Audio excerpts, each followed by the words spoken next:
상하이 푸동구 뒷골목. 이곳은 고층 빌딩이 즐비한 신도시와는 전혀 다른 세상이었다.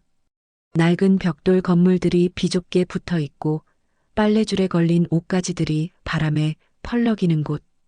오래된 중국의 냄새가 그대로 남아있는 시간이 멈춘 듯한 골목이었다. 그 골목 한가운데 서울 반점이라는 간판이 걸린 작은 식당이 있었다. 간판의 한글은 오랜 비바람에 색이 바래 거의 알아볼 수 없었고 아래쪽 점자는 아예 떨어져 나가 없었다. 하지만 이곳을 아는 사람들은 모두 알았다.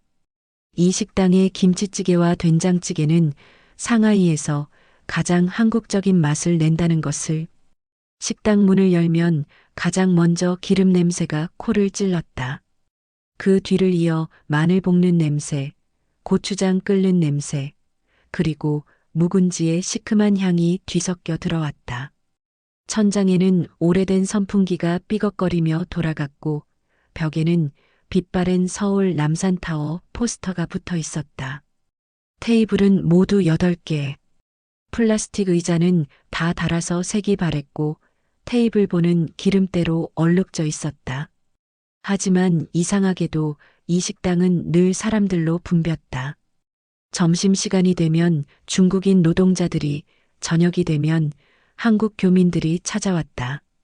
그들은 모두 같은 이유로 이곳을 찾았다. 여기 맛이 진짜야. 주방 안쪽 하얀 앞치마를 두르고 분주히 움직이는 여자가 있었다. 이수진. 28살, 그러나 그녀의 눈빛은 30을 훌쩍 넘긴 사람처럼 깊고 무거웠다. 수진은 새벽 5시면 일어났다. 식당 뒷방에 딸린 좁은 쪽방이 그녀의 집이었다. 창문도 없는 방, 침대 하나와 낡은 옷장 하나가 전부인 곳. 하지만 그녀는 불평하지 않았다. 이곳이 있다는 것만으로도 감사했다. 세수를 하고 머리를 단정히 묶은 뒤 그녀는 주방으로 들어갔다. 가장 먼저 하는 일은 쌀을 씻는 것이었다. 찬물에 손을 담그면 겨울이든 여름이든 뼛속까지 시렸지만 그녀는 표정 하나 변하지 않았다. 쌀을 3번 씻고 물을 맞춰 밥솥에 넣었다. 다음은 김치를 꺼내는 일. 식당 뒤편 작은 창고에는 커다란 김치 항아리가 3개 있었다. 사장 아주머니가 직접 담근 배추김치, 깍두기, 그리고 묵은지. 수지는 묵은지 항아리 뚜껑을 열었다. 새콤하고 깊은 냄새가 확 퍼졌다. 그녀는 조심스럽게 김치를 꺼내 물기를 짜고 적당한 크기로 썰기 시작했다. 칼질은 빨랐지만 정확했다. 묵은지 한 포기를 써는데 채 1분도 걸리지 않았다. 그녀의 손은 마치 기계처럼 움직였다. 감정도 생각도 없는 듯 오직 일에만 집중했다. 수진아, 오늘 파 많이 썰어놔. 점심에 손님 많을 것 같아. 주방 밖에서 사장 아주머니 목소리가 들렸다. 왕 사장. 60줄의 중국 교포 여자였다. 그녀는 20년 전 한국에서 이곳으로 건너와 식당을 차렸고 지금까지 이곳을 지키고 있었다. 네, 사장님. 수진의 대답은 언제나 짧고 정확했다. 그녀는 팔을 꺼내 씻기 시작했다. 흐르는 물에 팔을 씻으면서 그녀는 잠시 창밖을 바라봤다. 골목 너머로 보이는 상하이의 하늘. 회색빛 먼지가 낀 하늘이었지만 그녀에게는 그것조차 자유의 색이었다. 여기까지 오는데 얼마나 걸렸더라. 2년. 아니, 정확히는 2년 3개월. 북한 함경북도 작은 마을에서 두만강을 건너 중국 동북부를 거쳐 브로커를 3번 바꿔가며 이곳 상하이까지. 그 시간 동안 그녀가 겪은 일들은 말로 할 수 없었다. 아니, 말하고 싶지 않았다. 수진아, 정신 차려. 파 다 태우려고. 사장의 고함에 정신을 차렸다. 프라이팬에서 파기름이 타는 냄새가 났다. 수진은 황급히 불을 줄이고 파를 저었다. 얼굴에는 여전히 표정이 없었지만 손끝은 미세하게 떨리고 있었다. 그날도 평범한 하루였다. 점심시간 식당은 금세 사람들로 가득 찼다. 중국인 노동자들이 몰려와 볶음밥을 주문했고 한국 교민 몇 명은 김치찌개를 시켰다. 수지는 쉴 틈 없이 주방과 홀을 오갔다. 뜨거운 국물이 손등에 튀어도 기름이 튀어 팔뚝을 대어도 그녀는 얼굴 한 번 찡그리지 않았다. 오후 2시가 넘어서야 손님들이 빠져나갔다. 수지는 테이블을 닦으며 숨을 돌렸다. 앞치마는 온통 국물과 기름으로 얼룩져 있었다. 그녀는 뒷방으로 들어가 앞치마를 벗고 새 것으로 갈아입었다. 오후 3시, 식당이 가장 한산한 시간이었다. 수지는 주방 뒤편 작은 의자에 앉아 물을 마셨다. 손목이 욱신거렸다. 아침부터 칼질을 너무 많이 해서 힘줄이 당겼다. 하지만 이것도 익숙한 통증이었다. 그녀는 손목을 주무르며 눈을 감았다. 딸랑. 식당 문이 열리는 소리에 눈을 떴다. 손님이었다. 수지는 재빨리 일어나 앞치마를 매만지고 홀로 나갔다. 그리고 그 순간 그녀는 멈췄다. 문 앞에 서 있는 남자. 키가 크고 깔끔한 남색 셔츠를 입고 있었다. 검은 태안경을 쓴 얼굴은 지적으로 보였고 손에 든 서류 가방은 그가 회사원임을 말해주고 있었다. 하지만 수진이 멈춘 이유는 그의 외모 때문이 아니었다. 한국 사람이다. 그의 옷차림새, 머리 스타일, 심지어 걸음걸이까지 모든 것이 한국 남자 특유의 깔끔함을 풍기고 있었다. 수진의 심장이 빠르게 뛰기 시작했다. 어서 오세요. 그녀는 최대한 담담하게 말했다. 남자는 주변을 둘러보더니 창가 자리로 걸어갔다. 수지는 물과 메뉴판을 들고 다가갔다. 주문하시겠어요? 아, 된장찌개 하나요. 그 순간이었다. 그의 억양, 명확한 서울말이었다. 수진의 손이 미세하게 떨렸다. 그녀는 재빨리 메뉴판을 거두며 고개를 숙였다. 네, 잠시만 기다려주세요. 주방으로 돌아온 수지는 가슴을 쓸어내렸다. 된장찌개를 끓이면서도 그녀의 시선은 자꾸 홀 쪽으로 향했다. 창가에 앉은 남자는 노트북을 꺼내 무언가를 타이핑하고 있었다. 출장 온 회사원인가? 수지는 된장을 풀며 생각했다. 상하이에는 한국 기업들이 많았다. 출장 온 직원들이 가끔 이 식당을 찾기도 했다. 하지만 대부분은 한 번 오고 다시 오지 않았다. 더 깨끗하고 좋은 식당들이 많으니까. 된장찌개가 보글보글 끓어올랐다. 수지는 국물 맛을 보고 두부와 애호박을 넣었다. 마지막으로 파를 송송 썰어 올렸다. 뚝배기에 담아 쟁반에 올리고 밥과 김치, 반찬을 함께 세팅했다. 된장찌개 나왔습니다.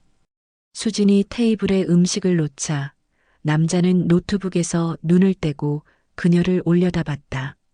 잠깐의 눈 마주침. 수지는 재빨리 시선을 피했다. 맛있게 드세요. 감사합니다. 그의 목소리는 부드러웠다. 수지는 주방으로 돌아와 몰래 그를 관찰했다. 남자는 숟가락을 들어 국물을 한 모금 떴다. 그리고 잠시 멈췄다. 그의 표정이 변했다. 놀람과 그리움이 섞인 표정. 작게 중얼거리는 소리가 들렸다. 남자는 다시 한 숟가락 더 떴다. 이번에는 두부와 함께. 그리고 천천히 눈을 감았다. 수지는 그 표를 알았다. 고향 맛을 만났을 때의 표정. 그리움이 목구멍까지 차올랐을 때의 얼굴. 그녀도 처음 이곳에 왔을 때 왕 사장이 끓여준 된장찌개를 먹으며 그런 표정을 지었었다. 남자는 밥을 한 숟가락 뜨고 된장찌개를 한 숟가락 뜨며 천천히 식사를 했다. 급하지 않았다. 음식을 음미하듯 하나하나 씹어 삼켰다. 그 모습이 왠지 쓸쓸해 보였다. 남자는 식사를 마치고 계산을 했다. 지갑에서 100위안을 꺼내며 말했다. 정말 맛있었어요. 고향 생각나네요. 감사합니다. 수진의 대답은 여전히 짧았다. 남자는 잠시 머뭇거리다가 물었다. 여기 자주 오는 분들 많나요? 네. 단골 손님들 많이 오세요. 그렇군요. 저도 다음에 또 올게요. 그 말을 남기고 남자는 나갔다. 딸랑 문이 닫히는 소리. 수지는 테이블로 가서 빈 그릇들을 치웠다. 뚝배기는 깨끗하게 비어 있었다. 국물 한 방울도 남기지 않았다. 또 온대. 수지는 속으로 중얼거렸다. 그런데 이상했다. 가슴 한쪽이 묘하게 따뜻해졌다. 그녀는 고개를 저으며 주방으로 돌아갔다. 설거지를 하면서도 자꾸 그 남자의 얼굴이 떠올랐다. 괜히 신경 쓰지 말자. 어차피 다시 안 올 거야. 하지만 그녀의 예상은 빗나갔다. 사흘 뒤 남자는 다시 왔다. 같은 시간 오후 3시. 그는 같은 자리에 앉아 같은 메뉴를 주문했다. 된장찌개 하나요. 네. 이번에도 수지는 정성껏 끓였다. 된장을 조금 더 넣고 파도 더 많이 썰어 넣었다. 왜 그랬는지는 스스로도 알 수 없었다. 남자는 이번에도 국물을 한 방울도 남기지 않았다. 계산을 하며 그가 말했다. 여기 된장찌개가 서울보다 더 맛있는 것 같아요. 그렇게 말씀해 주시니 감사합니다. 그나저나 혹시 여기서 오래 일하셨어요? 갑작스러운 질문에 수지는 잠시 당황했다. 하지만 곧 침착하게 대답했다. 2년 정도 됐어요. 아, 그렇군요. 저는 한 달 정도 상하이에 있을 것 같아요.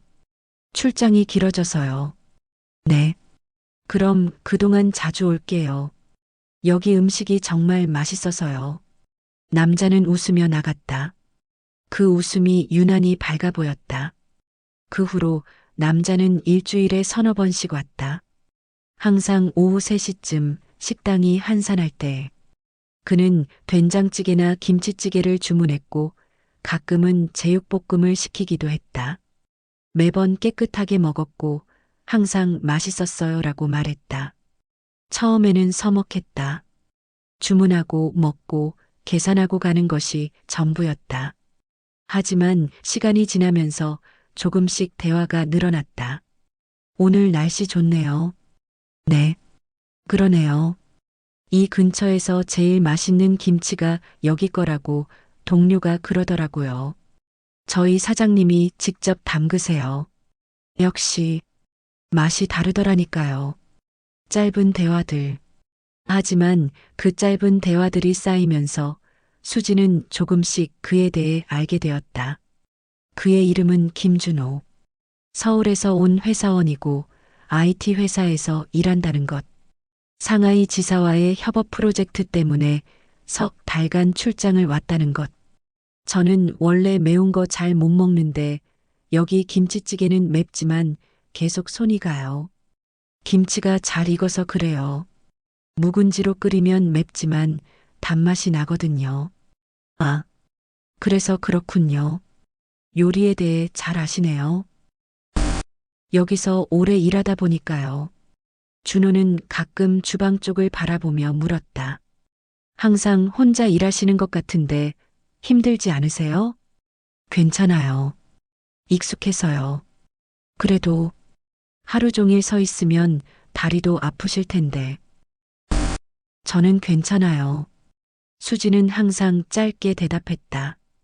더 이상 말을 이어가지 않았다.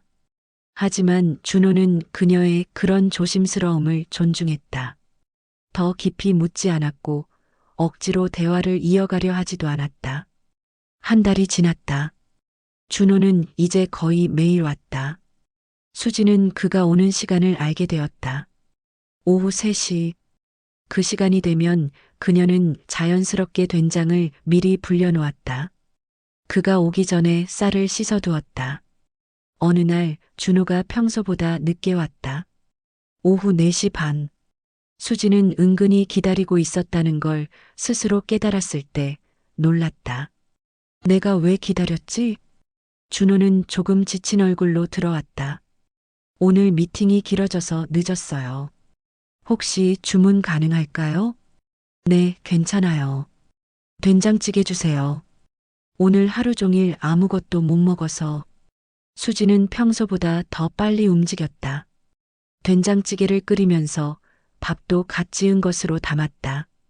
계란 후라이도 하나 더 올려주었다. 여기 나왔습니다. 와, 오늘 계란 후라이까지. 감사합니다. 준호는 첫 숟가락을 뜨며 한숨을 쉬었다. 안도의 한숨이었다. 이 맛, 진짜 살아나는 것 같아요. 많이 힘드셨나 봐요. 네. 오늘 중국 쪽 담당자들이랑 회의하는데 통역이 잘 안 돼서 머리가 아팠어요. 그러셨구나. 그래도 여기 오면 기분이 풀려요. 마치 집에 온 것 같달까? 그 말에 수진의 가슴이 뭉클했다. 집. 그녀에게 집은 이미 오래전에 잃어버린 단어였다.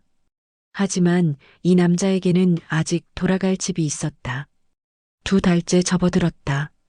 준호와 수진 사이의 대화는 점점 길어졌다.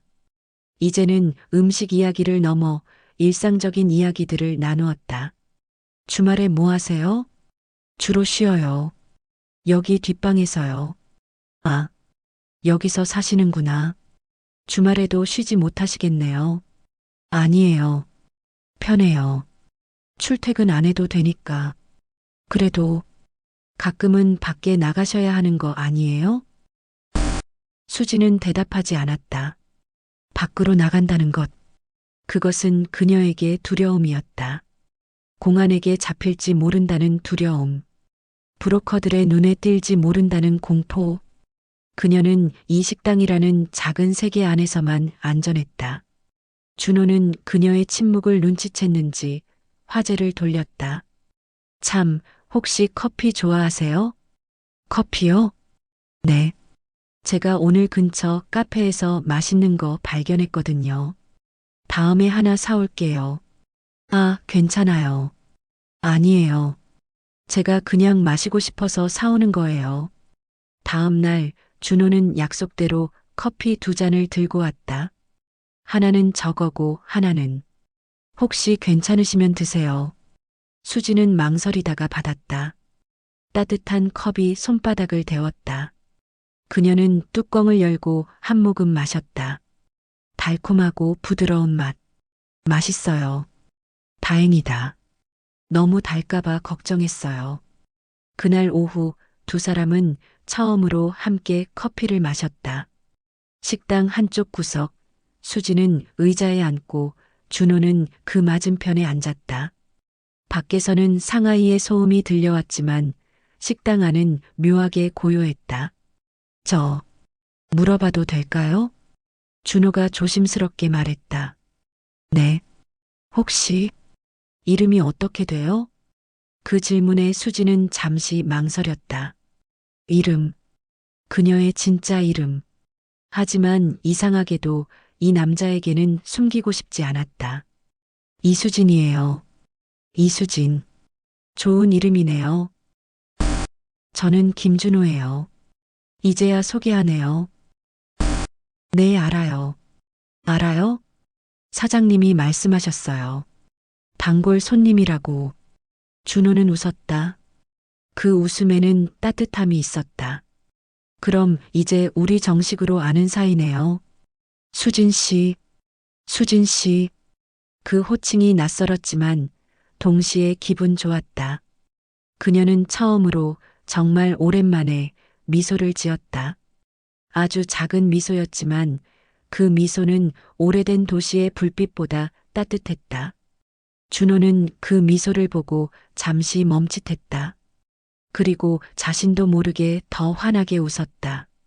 그날 밤 식당 문을 닫은 후 수지는 뒷방에 누워 천장을 바라봤다. 김준호. 그 이름이 머릿속에서 맴돌았다. 나 지금 뭐 하는 거지? 그녀는 스스로에게 경고했다. 가까워지면 안 돼. 정이 들면 안 돼. 언젠가는 헤어져야 할 사람이니까. 그는 한국으로 돌아갈 것이고 나는 여기 남을 것이니까. 하지만 가슴은 다른 말을 하고 있었다. 두근거림. 오랜만에 느끼는 설렘. 누군가를 기다리게 되는 마음. 며칠 후 준호는 평소보다 일찍 왔다. 손에는 작은 봉투를 들고 있었다. 수진 씨, 이거 받아주실 수 있어요? 봉투 안에는 하늘색 손수건이 있었다. 테두리에 작은 꽃무늬가 수놓아져 있었다. 이게 왜요? 그냥요.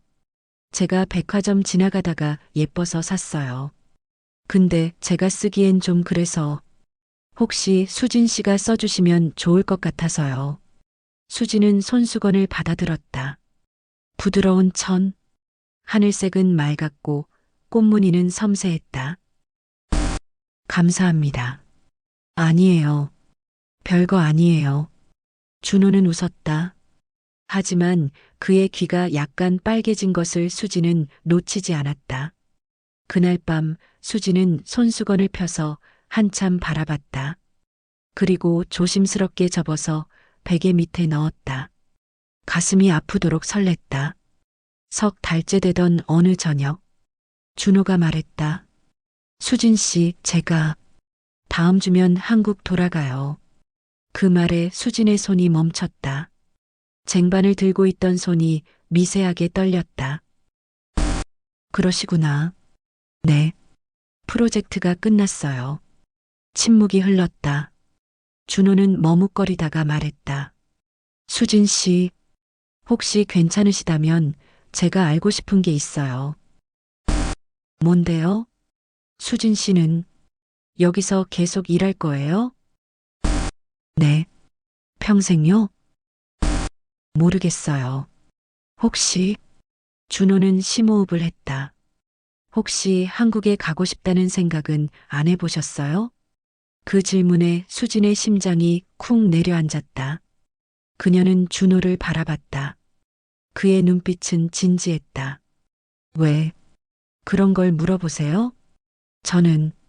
준호는 잠시 망설이다가 말했다. 저는 수진 씨가 혹시 북한에서 오신 분 아니에요? 세상이 멈췄다. 수진의 얼굴에서 핏기가 빠졌다. 그녀는 한 발 뒤로 물러났다. 어떻게? 수진 씨 말투요. 처음부터 조금 이상했어요. 억양이랄까? 그리고 항상 조심스러워 하시잖아요. 마치 누가 지켜보는 것처럼. 수진은 아무 말도 할 수 없었다. 들킨 것이다. 모든 것이 끝난 것이다. 걱정하지 마세요. 준호가 급히 말했다. 저는 아무한테도 말 안 해요. 절대로. 왜요? 왜 말 안 하는데요? 왜냐하면 준호는 깊게 숨을 쉬었다. 왜냐하면 저는 수진 씨를 돕고 싶어요. 돕는다고요? 네. 만약 한국에 가고 싶으시다면 제가 도와드릴 수 있어요. 방법이 있어요. 수지는 고개를 저었다. 눈물이 핑 돌았다. 안 돼요. 위험해요. 준호 씨까지 위험해져요. 괜찮아요. 저는 괜찮아요. 안 돼요. 수진의 목소리가 떨렸다. 저는 준호 씨한테 피해주고 싶지 않아요. 이미 충분히 좋은 사람인데. 수진 씨, 준호는 그녀에게 다가갔다. 저는 진심이에요. 수진 씨가 여기서 계속 이렇게 숨어 사는 게 안타까워요. 생각해 보세요. 제가 한국 가서 방법 알아볼게요. 그리고 연락드릴게요. 하지만 제 번호요. 준호는 종이에 번호를 적어 건넸다. 이 번호로 연락하세요. 중국에서도 걸려요. 수지는 종이를 받았다. 손이 떨렸다. 왜 이렇게까지 해주세요? 준호는 잠시 침묵했다. 그리고 조용히 말했다. 왜냐하면 그는 수진의 눈을 바라봤다. 왜냐하면 저는 수진 씨가 좋으니까요. 그 말에 수진의 눈에서 눈물이 흘러내렸다. 그녀는 고개를 숙였다. 저도 작은 목소리였다. 저도 준호 씨가 좋아요. 두 사람은 그렇게 상하이의 낡은 식당 안에서 처음으로 마음을 고백했다. 밖에서는 여전히 소음이 들려왔지만 그들의 세계는 고요했다. 준호가 떠난 날 하늘은 잔뜩 흐려 있었다. 수지는 식당 창가에 서서 그가 탄 택시가 골목을 빠져나가는 것을 지켜봤다. 택시가 모퉁이를 돌아 시야에서 사라질 때까지 그녀는 그 자리에 서 있었다. 수진아, 뭐해? 설거지 안 끝났어. 그날 밤 수지는 준호가 준 종이를 꺼내 한참 바라봤다. 거기에는 전화번호와 짧은 문장이 적혀 있었다. 꼭 연락하세요. 기다릴게요. 마이너스 준호. 그의 글씨는 또박또박했다. 마치 그의 성격처럼. 수지는 종이를 가슴에 꼭 안았다. 연락해도 될까? 두려움과 희망이 동시에 밀려왔다. 한국. 그곳은 그녀에게 꿈 같은 곳이었다. 탈북자들이 입버릇처럼 말하는 자유의 땅. 하지만 그곳에 가기 위해서는 다시 한번 목숨을 걸어야 했다. 국경을 넘고 브로커를 믿고 공안의 눈을 피해야 했다. 하지만 여기서 평생 숨어 살 수는 없어. 수지는 자신의 삶을 떠올렸다. 사흘이 지났다. 수지는 마침내 용기를 냈다. 식당 근처 공중전화 부스로 가서 떨리는 손으로 번호를 눌렀다. 신호음이 울렸다. 한 번, 두 번, 세 번. 여보세요? 준호의 목소리였다. 수진의 심장이 빠르게 뛰었다. 저, 수진이에요. 수진 씨. 준호의 목소리가 확 밝아졌다. 연락 기다렸어요. 잘 지내셨어요? 네. 준호 씨는요? 저도 잘 지내요. 근데 수진 씨, 한국 오실 생각 있으세요? 사람들의 중국어, 차 지나가는 소리. 무서운 게 당연해요. 저도 무서워요. 준호 씨도요? 네. 수진 씨가 위험한 길을 가게 하는 게 무서워요. 하지만 준호는 잠시 숨을 고르더니 말했다. 하지만 수진 씨가 계속 그곳에서 숨어 사는 게 더 무서워요.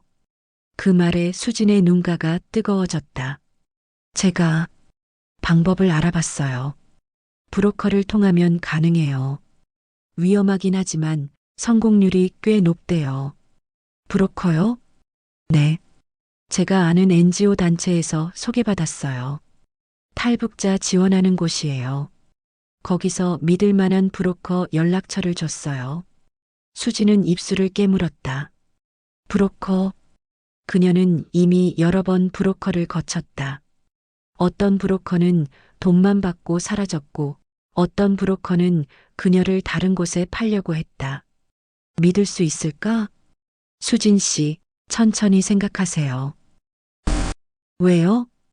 왜 저를 이렇게까지 도와주려고 하는데요? 그건, 준호는 잠시 말을 멈췄다. 그건 제가 수진 씨를 좋아하니까요. 아니, 좋아하는 정도가 아니라 사랑하는 것 같아요.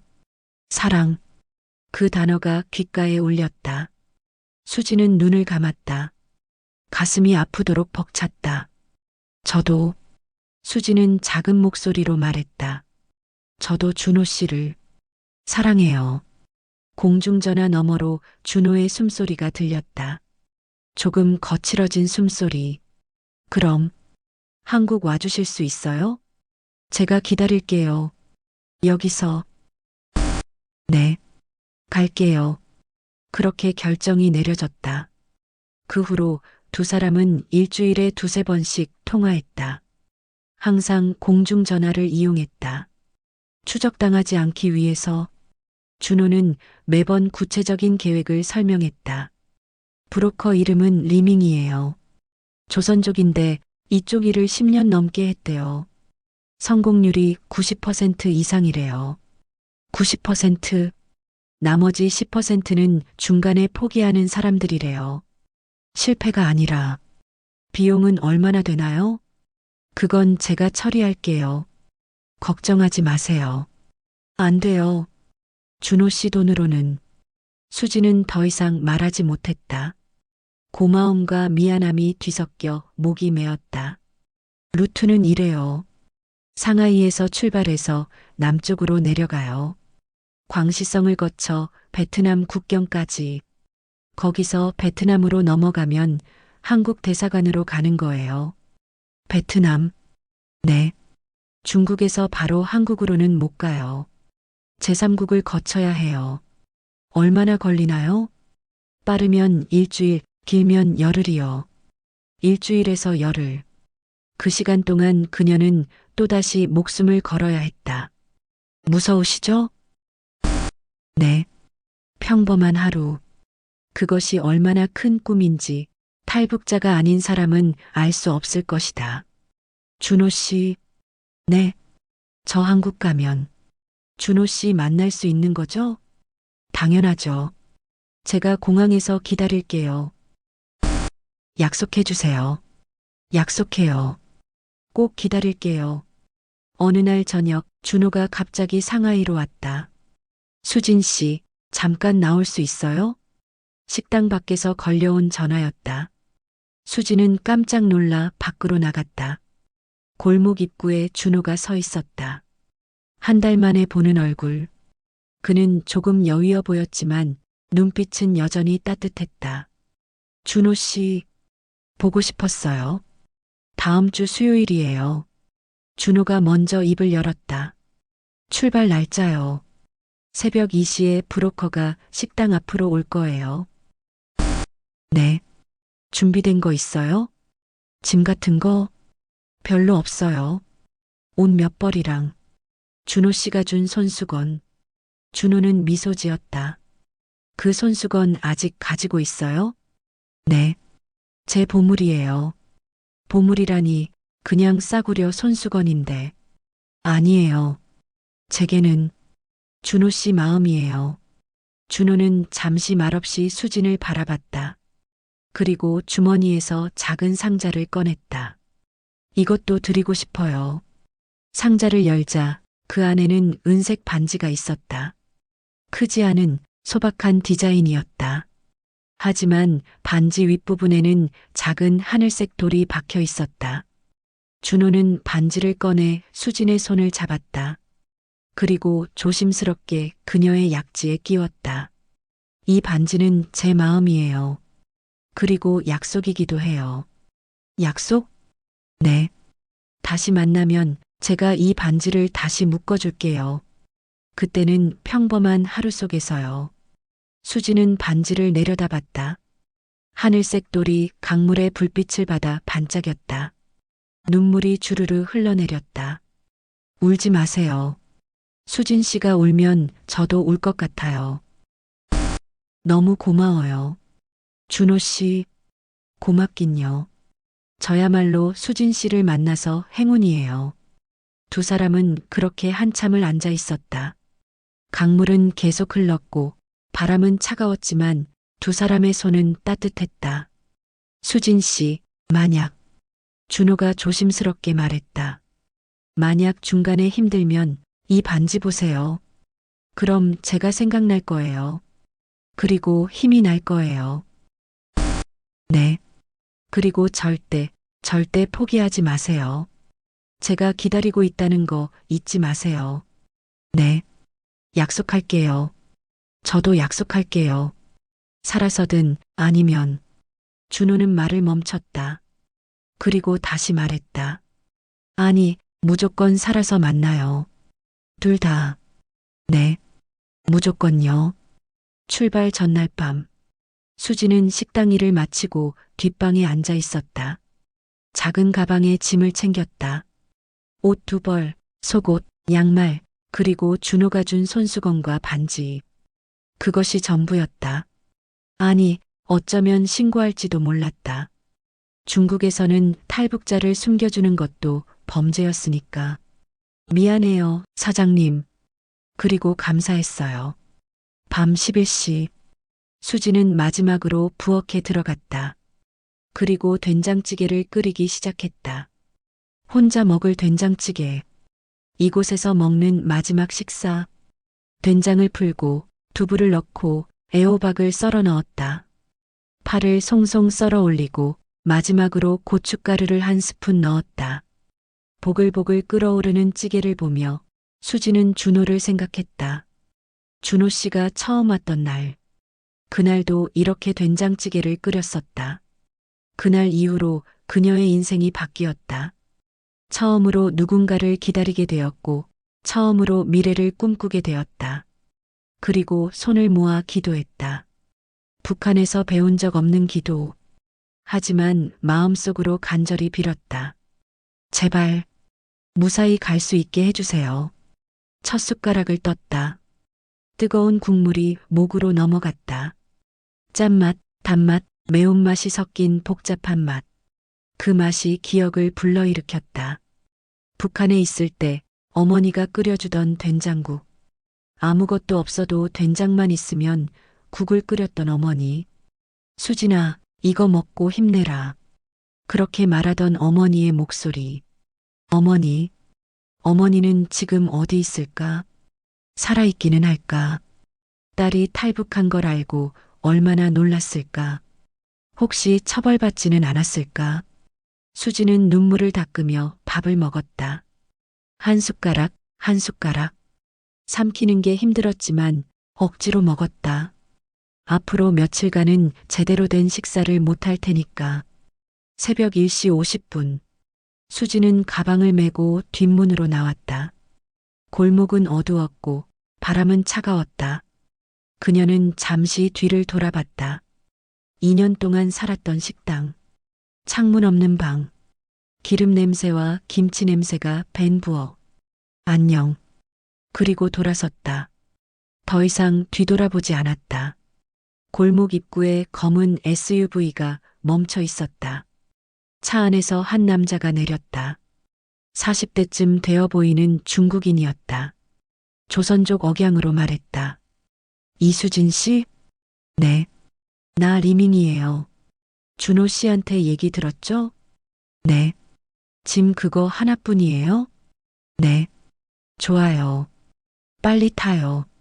수지는 뒷좌석에 올라탔다. 차 안에는 이미 다른 사람이 한 명 더 있었다. 30대 초반의 여자. 그녀도 탈북자인 것 같았다. 두 사람은 눈이 마주쳤지만 아무 말도 하지 않았다. 리밍이 운전석에 올라탔다. 자, 이제 출발이에요. 광시성까지는 한 20시간 걸려요. 중간에 휴게소에서 쉴 거고 식사는 도시락으로 해결할 거예요. 화장실 가고 싶으면 미리 말해요. 네. 그리고 중요한 거. 절대 휴대폰 켜지 마세요. 추적돼요. 알겠어요? 네. 좋아요. 그럼 출발. 차가 출발했다. 수지는 창밖을 바라봤다. 상하이의 불빛들이 빠르게 지나갔다. 고층 빌딩, 네온 사인, 24시간 편의점. 그 모든 것이 뒤로 멀어져 갔다. 수지는 손가락에 반지를 만졌다. 하늘색 돌이 어둠 속에서도 은은하게 빛났다. 준호 씨, 저 갈게요. 꼭 만나요. 차는 어둠 속으로 달렸다. 헤드라이트가 비추는 길만이 보였고 양옆은 모두 어둠이었다. 하지만 수지는 두렵지 않았다. 아니, 두렵긴 했지만 희망이 더 컸다. 차는 밤새 달렸다. 새벽이 되자 하늘이 밝아지기 시작했다. 창밖으로 펼쳐진 중국 시골 풍경, 논밭, 작은 마을, 자전거 타고 가는 사람들. 리밍은 휴게소에 차를 세웠다. 10분. 10분 안에 화장실 다녀오세요. 그리고 절대 딴 데 가지 마세요. 수진과 다른 여자는 화장실에 갔다. 거울에 비친 자신의 얼굴은 창백했다. 물로 얼굴을 씻고 머리를 다시 묶었다. 옆에 있던 여자가 조심스럽게 말을 걸었다. 처음이에요? 네. 저는 두 번째예요. 첫 번째는 실패했어요. 이번엔 성공할 거예요. 꼭. 여자의 눈빛은 결연했다. 수지는 고개를 끄덕였다. 네. 우리 둘 다 성공해요. 네. 두 사람은 차로 돌아왔다. 리밍이 도시락을 나눠줬다. 삶은 계란 2개와 빵, 그리고 생수. 수지는 별로 배가 고프지 않았지만 억지로 먹었다. 언제 다음 식사를 할 수 있을지 모르니까. 차는 다시 출발했다. 이번에는 고속도로를 벗어나 국도로 들어섰다. 길은 점점 좁아졌고 주변은 점점 한적해졌다. 산길로 접어들었다. 이쪽은 건물이 없어요. 안전해요. 리밍이 말했다. 하지만 그의 목소리에는 긴장이 묻어 있었다. 수지는 그것을 느꼈다. 뭔가 이상했다. 오후 3시쯤 차가 작은 마을 근처에 멈췄다. 여기서 점심 먹을 거예요. 저기 작은 식당 있죠? 거기서 먹어요. 세 사람은 차에서 내렸다. 작은 중국 식당이었다. 손님은 아무도 없었다. 주인 할머니가 국수를 끓여줬다. 수지는 국수를 먹으며 창밖을 바라봤다. 멀리 산이 보였다. 저 산 너머가 베트남인가. 리밍이 화장실에 간다며 자리를 떴다. 수진과 다른 여자는 국수를 먹으며 조용히 앉아 있었다. 그때 수진은 창밖으로 이상한 것을 봤다. 리밍이 식당 뒤편에서 누군가와 통화하고 있었다. 표정이 심각했다. 그리고 고개를 끄덕이며 뭔가를 확인하는 것 같았다. 수진의 심장이 빨리 뛰기 시작했다.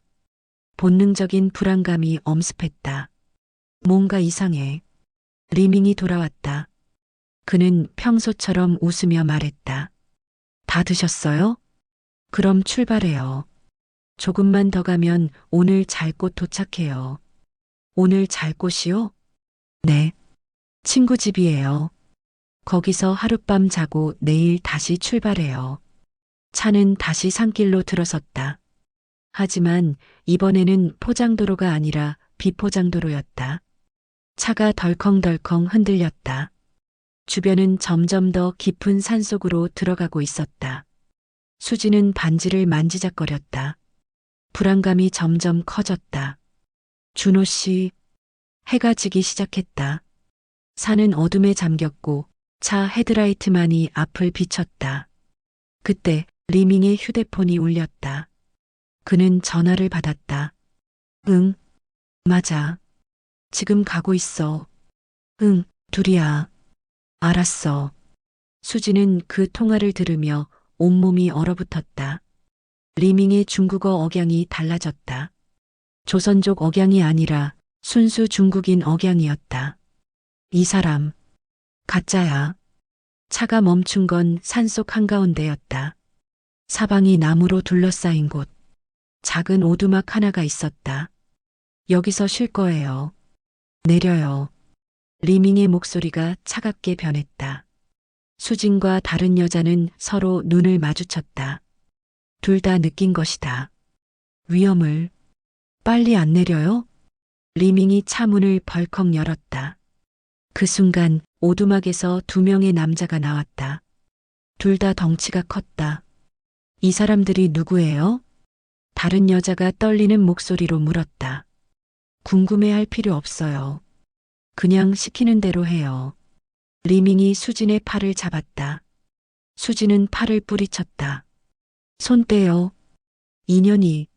리밍이 수진의 뺨을 때렸다. 따끔한 통증. 수진은 비틀거렸지만 넘어지지 않았다. 조용히 안 하면 더 맞을 거예요. 알아들어요? 다른 2 남자가 다가왔다. 그들은 수진과 다른 여자의 팔을 붙잡았다.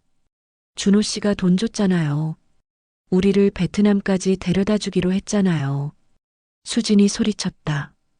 준호? 리밍이 비웃었다. 그 한국 남자? 맞아요. 돈 받았죠.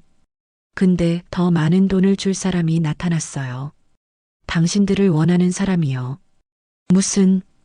중국 공안이 탈북자들 잡으려고 현상금 걸었어요. 한 명당 5천 위안. 두 명이면 10,000위안이죠. 그 한국 놈한테 받은 돈보다 많아요. 수진의 온몸에서 힘이 빠졌다. 배신. 준호가 믿었던 브로커가, NGO가 소개한 브로커가 그들을 배신한 것이다. 안 돼. 내일 아침에 공안이 와요. 그때까지 여기 있어요. 리민과 다른 남자들은 두 여자를 오두막 안으로 밀어 넣었다. 작고 어두운 방. 창문도 없고 불도 없었다. 문이 쾅 닫히고 자물쇠 잠기는 소리가 들렸다. 어둠 속에서 다른 여자가 흐느끼기 시작했다. 끝이야. 다 끝이야. 수지는 벽에 기대어 앉았다. 손가락에 반지를 만졌다. 하늘색 돌은 어둠 속에서 보이지 않았다. 준호 씨, 미안해요. 저 못 갈 것 같아요. 눈물이 흘러내렸다. 하지만 수지는 울음을 참았다. 아직 끝이 아니야. 포기하지 마. 준호 씨가 기다리고 있어. 수지는 일어났다. 어둠 속에서 방 안을 더듬었다. 작은 방이었다. 벽은 나무 판자로 되어 있었다. 손으로 만져보니 한쪽 구석 판자가 조금 헐거웠다. 여기. 수지는 판자를 밀었다. 삐걱거리는 소리가 났다. 다른 여자가 다가왔다. 뭐 하는 거예요? 여기 판자가 약해요. 빼낼 수 있을 것 같아요. 그래봤자 밖에 사람들 있는데. 그래도 여기 있는 것보단 나아요. 내일 아침 공안 오면 진짜 끝이에요. 수지는 온 힘을 다해 판자를 밀었다. 삐걱, 삐걱. 조금씩 움직였다. 다른 여자도 도왔다. 둘이서 힘을 합쳐 밀자 판자가 빠졌다. 작은 구멍이 났다. 몸을 비틀면 빠져나갈 수 있을 것 같았다. 당신 먼저 가요. 다른 여자가 말했다. 아니에요, 같이 가요. 안 돼요. 둘이 빠져나가면 소리 나요. 한 명만 나가서 도움 요청해요. 하지만, 빨리요. 시간 없어요. 수지는 망설였지만 다른 방법이 없었다. 그녀는 구멍으로 몸을 밀어 넣었다. 좁았지만 간신히 빠져나갈 수 있었다. 밖은 어둠이었다. 멀리서 남자들의 목소리가 들렸다. 그들은 오두막 앞쪽에서 술을 마시고 있는 것 같았다. 수지는 조심스럽게 숲 쪽으로 기어갔다. 나뭇가지가 얼굴을 핥히고 돌멩이가 무릎을 찧었다. 하지만 그녀는 멈추지 않았다. 숲속으로 들어갔다. 어둠은 더 짙어졌다. 수지는 한참을 달렸다. 발이 꼬이고 넘어지고 다시 일어났다. 숨이 턱까지 차올랐지만 계속 달렸다. 그러다 발을 헛디뎠다. 경사면이었다. 수지는 그대로 굴러떨어졌다. 나무에 부딪히고 바위에 부딪히며 계속 굴렀다. 쿵. 물소리가 들렸다. 개울이었다. 수지는 차가운 물속에 쓰러져 있었다. 온몸이 아팠다. 팔에서 피가 흘렀다. 하지만 그녀는 일어났다. 물에서 기어나와 나무 뒤에 몸을 숨겼다. 멀리서 고함 소리가 들렸다. 아, 한 년 도망갔어. 뭐, 어디로? 몰라. 찾아. 손전등 불빛이 산속을 비추기 시작했다. 수지는 숨을 죽이고 나무 뒤에 웅크렸다. 제발, 제발 찾지 마. 반지를 만졌다. 하늘색 돌은 어둠 속에서도 희미하게 빛났다. 그 빛이 그녀에게 말하는 것 같았다. 포기하지 마. 살아야 해. 새벽이 왔다. 수지는 개울가에 숨어서 하룻밤을 보냈다. 추웠지만 움직일 수 없었다. 남자들이 산속을 샅샅이 뒤지고 있었으니까. 해가 뜨자 남자들의 목소리가 들렸다. 못 찾겠어. 이미 멀리 갔을 거야. 공안한테 뭐라고 할 건데? 한 명만 넘기면 되지. 어차피 현상금 반은 받잖아. 그럼 그렇게 하자. 발소리가 멀어졌다. 수지는 한참 더 기다렸다가 조심스럽게 일어났다. 온몸이 쑤셨다. 옷은 찢어졌고 여기저기 상처가 났다. 이제 어디로 가지?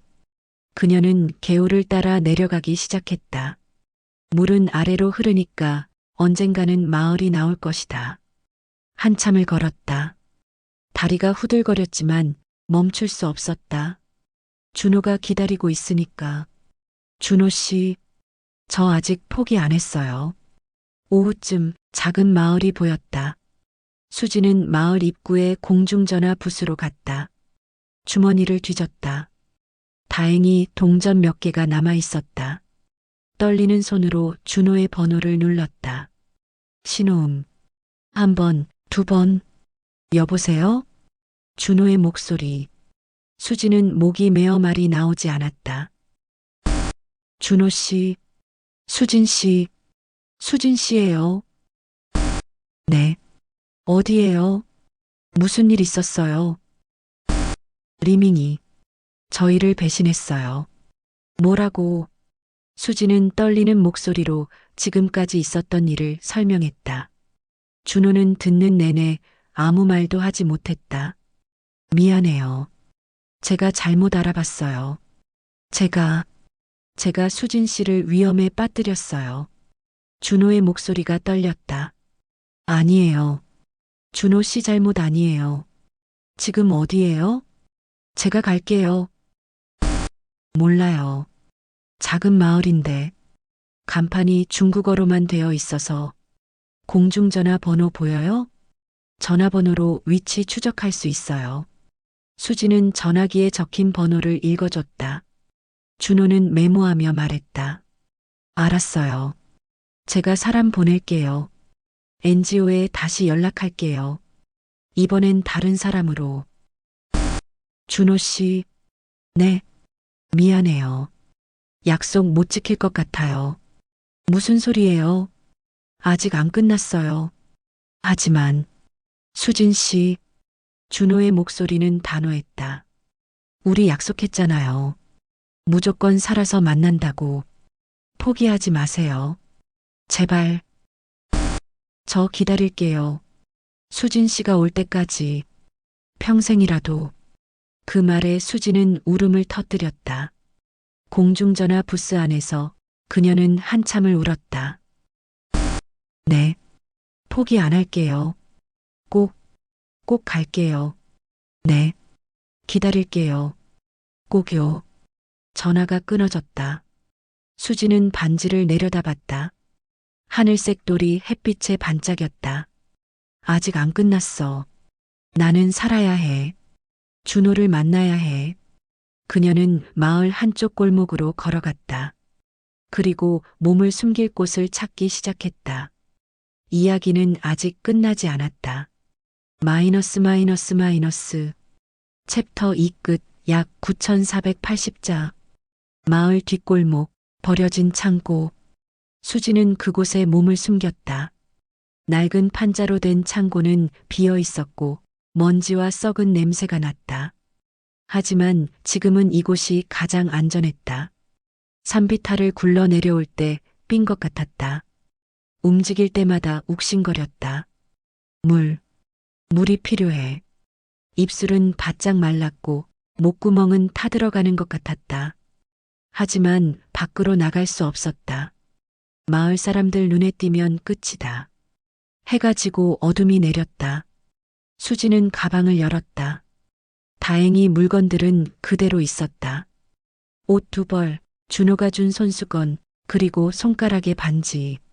그것이 전부였다. 손수건을 꺼내 상처에 댔다. 피가 배어들었다. 하늘색 천이 붉게 물들었다. 미안해요, 준호 씨. 선물 받은 손수건인데. 밤이 깊어갔다. 창고 밖에서는 개 짖는 소리, 사람들의 목소리가 들렸다. 수지는 숨을 죽이고 귀를 기울였다. 혹시 자신을 찾는 소리는 아닐까? 하지만 다행히 아무도 창고 쪽으로 오지 않았다. 마을 사람들은 저녁 식사를 하고 TV를 보고 평범한 밤을 보내고 있었다. 평범함. 그것이 얼마나 큰 축복인지 모를 것이다. 수지는 눈을 감았다. 피곤했지만 잠이 오지 않았다. 머릿속에는 자꾸 오두막에 두고 온 그 여자가 떠올랐다. 그 사람은 지금 어떻게 됐을까? 함께 갇혔던 여자. 이름도 제대로 묻지 못했다. 그녀는 수진을 먼저 도망가게 했다. 한 명만 나가서 도움 요청해요. 그렇게 말했던 그녀. 미안해. 정말 미안해. 수진은 주먹을 쥐었다. 반지가 손바닥을 찔렀다. 아팠다. 하지만 그 아픔이 그녀를 깨어있게 했다. 다음 날 새벽 수진은 조심스럽게 창고 밖으로 나왔다. 마을은 아직 조용했다. 닭 우는 소리만 들렸다. 그녀는 절뚝거리며 마을 우물로 갔다. 사방을 살피고 두레박으로 물을 떠올렸다. 차가운 물을 마셨다. 목구멍을 타고 내려가는 물이 이렇게 달콤할 수가 없었다. 얼굴을 씻고 상처 부위에 물을 적셨다. 그때였다. 누구세요? 뒤에서 목소리가 들렸다. 수지는 화들짝 놀라 뒤돌아봤다. 60대쯤 되어 보이는 중국인 할머니가 서 있었다. 손에는 빨래 광주리를 들고 있었다. 저는 수지는 더듬거리며 중국어를 했다. 하지만 그녀의 중국어는 어설펐다. 할머니는 의심스러운 눈으로 수진을 바라봤다. 중국 사람 아니죠? 할머니는 수진의 찢어진 옷과 상처를 보았다. 그리고 잠시 생각하더니 주변을 둘러봤다. 아무도 없었다. 할머니는 낮은 목소리로 말했다. 나 따라와요. 뭐? 빨리요. 할머니는 수진의 팔을 잡아 끌었다. 수진은 저항할 힘도 없었다. 할머니를 따라 골목을 지나 작은 집으로 들어갔다. 낡은 시골집이었다. 마당에는 닭이 돌아다녔고 장독대가 있었다. 할머니는 수진을 안방으로 데려갔다. 앉아요. 할머니는 놀랍게도 한국어를 했다. 어설프지만 알아들을 수 있는 한국어였다. 수진은 바닥에 주저앉았다. 할머니, 어떻게 한국말을? 나 옛날에 조선족이었어요. 지금은 중국 국적이지만. 할머니는 찬장에서 붕대와 약을 꺼냈다. 팔 내밀어요. 상처 봐야겠어요. 할머니는 능숙하게 수진의 상처를 소독하고 붕대를 감았다. 말없이 하지만 정성스럽게. 할머니, 왜 저를 도와주시는 거예요? 할머니는 잠시 손을 멈추고 수진을 바라봤다. 주름진 얼굴에 슬픔이 서려 있었다. 내 딸도 당신 같았어요. 딸이요? 응. 20년 전에 북한서 왔어요. 몰래. 근데 할머니의 목소리가 떨렸다. 붙잡혔어요. 국경에서 다시 북한으로 보내졌죠. 그 뒤로 소식 못 들었어요. 살았는지 죽었는지도 몰라요. 수진의 가슴이 먹먹해졌다. 할머니는 눈물을 닦으며 말을 이었다. 그래서 당신 같은 사람 보면 그냥 못 지나쳐요. 내 딸 생각나서. 할머니는 부엌으로 가서 죽을 끓였다. 뜨거운 쌀죽에 김치를 곁들여 내왔다. 수지는 숟가락을 들었다. 손이 떨렸다. 천천히 먹어요. 수지는 한 숟가락 떴다. 따뜻한 죽이 목구멍을 타고 내려갔다. 눈물이 핑 돌았다. 언제 마지막으로 따뜻한 밥을 먹었던가. 감사합니다. 정말 감사합니다. 됐어요. 우는 거 아니에요. 할머니는 수진의 등을 토닥였다. 마치 자기 딸을 대하듯. 수진은 할머니 집에서 이틀을 쉬었다. 할머니는 그녀를 숨겨주고 밥을 주고 상처를 돌봐줬다. 그 이틀 동안 수진은 처음으로 안전함을 느꼈다. 하지만 계속 있을 수는 없었다. 할머니도 위험해지니까. 할머니, 저 이제 가야 해요. 어디로 갈 건데요? 국경이요. 베트남 쪽으로 가야 해요. 할머니는 고개를 저었다. 너무 멀어요. 그리고 지금 국경 검문 심해요. 못 가요. 그래도 가야 해요. 저를 기다리는 사람이 있어요. 수지는 손가락에 반지를 보여줬다. 할머니는 반지를 보고 잠시 생각하더니 말했다. 다른 방법 있어요. 다른 방법이요? 북쪽으로 가요. 두만강. 두만강? 응. 거기서 다시 국경 넘어요. 조선으로는 안 가고 러시아 쪽으로. 수지는 놀랐다. 두만강은 북한과 중국, 러시아의 국경이 만나는 곳이었다. 그녀가 처음 탈북했던 그 강. 러시아로요? 응. 거기서 한국 대사관 찾아가요. 베트남보다 가까워요. 그리고 지금은 두만강 쪽이 검문더래요. 다들 남쪽만 보고 있으니까. 할머니는 지도를 꺼내 펼쳤다. 낡은 중국 지도였다. 할머니의 손가락이 북쪽을 가리켰다. 여기, 훈춘이라는 도시. 거기 가면 조선족 많아요. 거기서 브로커 찾을 수 있어요. 믿을 만한 사람. 어떻게 가요? 버스 타요. 여기서 지린성까지 버스 있어요. 거기서 다시 훈춘 가는 버스 타고. 하지만 저 신분증 없는데요. 할머니는 잠시 망설이더니 방으로 들어가 뭔가를 꺼내왔다. 낡은 신분증이었다. 내 딸 거예요. 사진 좀 비슷해요. 써요.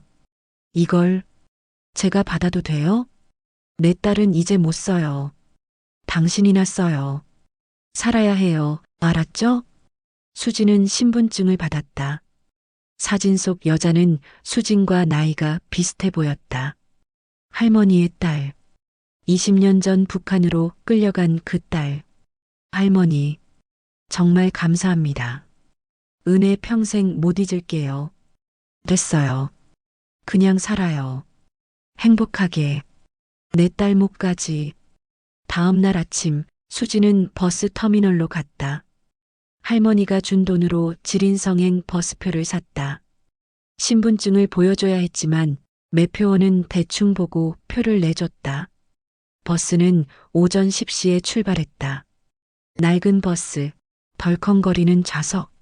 하지만 수진에게는 희망의 버스였다. 창밖으로 풍경이 지나갔다. 논밭, 작은 마을, 산. 중국은 넓었다. 끝없이 넓었다. 버스는 하루 종일 달렸다. 저녁이 되어 휴게소에 멈췄다. 사람들은 내려서 식사를 했다. 수진도 내려서 컵라면을 하나 샀다. 뜨거운 물을 부어 먹었다. 짜고 자극적인 맛이었지만 배를 채우기에는 충분했다. 화장실에 가는 길에 수지는 TV를 봤다. 휴게소 매점에 걸린 TV에서 뉴스가 나오고 있었다. 중국어였지만 대충 알아들을 수 있었다. 탈북자 2명 체포. 수진의 발이 멈췄다. 화면에는 오두막 사진이 나왔다. 그리고 여자 1명이 경찰에 끌려가는 장면. 그 사람, 함께 갇혔던 여자였다. 그녀는 잡혔다. 수진의 가슴이 쿵 내려앉았다. 북한으로 송환될 예정. 북한으로. 그 말이 무엇을 의미하는지 수진은 너무나 잘 알았다. 정치범 수용소, 고문, 어쩌면 공개 처형. 수진은 화장실로 뛰어들어가 변기에 얼굴을 묻었다. 구역질이 났다. 하지만 토할 것도 없었다. 미안해. 미안해. 내가 먼저 도망쳐서. 하지만 이성은 말했다. 남아있었어도 둘 다 잡혔을 거라고. 최소한 1명이라도 살아야 한다고. 수지는 물로 얼굴을 씻고 버스로 돌아갔다. 다른 승객들은 아무것도 모른 채 웃고 떠들었다. 평범한 사람들. 평범한 하루. 버스는 다시 출발했다. 밤이 되었다. 수지는 창밖의 어둠을 바라봤다.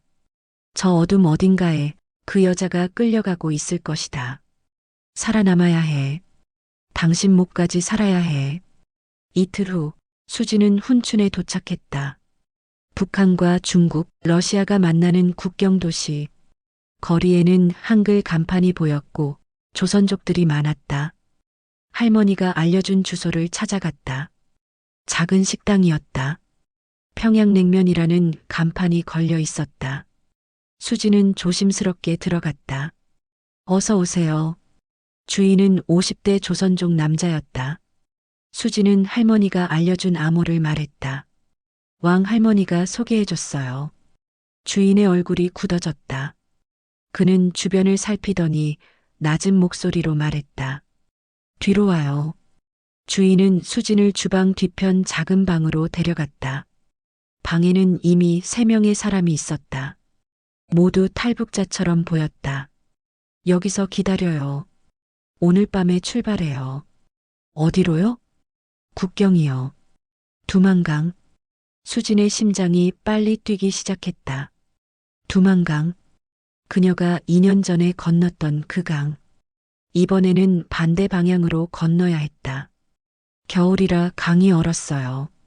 걸어서 건널 수 있어요. 위험하지 않아요? 위험하죠. 하지만 지금이 기회예요. 눈이 많이 와서 시야가 나빠요. 국경 수비대도 추위 때문에 초소 안에 있어요. 주인은 두꺼운 옷과 장갑, 모자를 나눠줬다. 이거 입어요. 밖에 엄청 추워요. 영하 20도예요. 영하 20도.